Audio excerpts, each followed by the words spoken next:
Alors ça, comme c'est long, il faut que je le lise, mais surtout c'est important, c'est intéressant.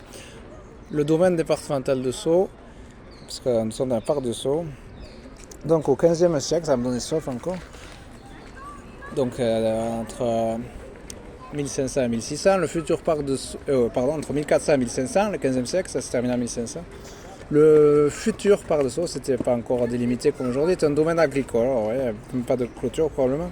Un domaine agricole de quelques hectares qui s'étend au fil de la succession des propriétaires. Donc il n'y avait pas de clôture parce qu'ils ne savaient pas sur la carte de Cassini et sur les plans cadastraux la surface. Donc il n'y avait même pas de clôture, c'était agricole.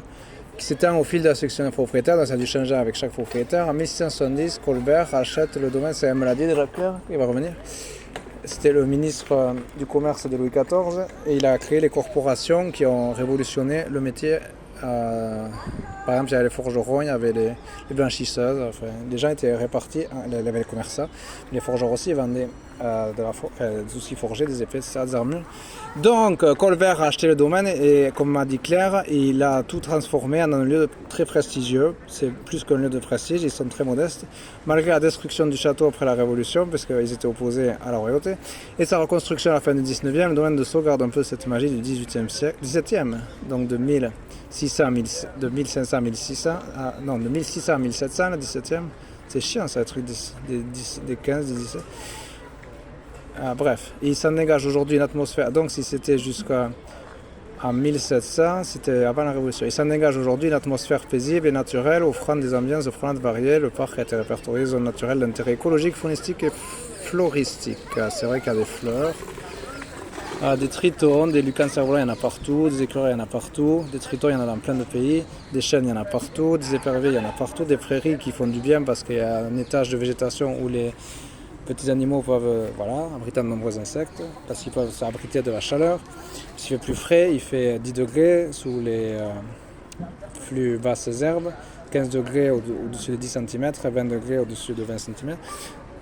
Et bref, du coup, il faut laisser pousser des herbes comme ils font ici.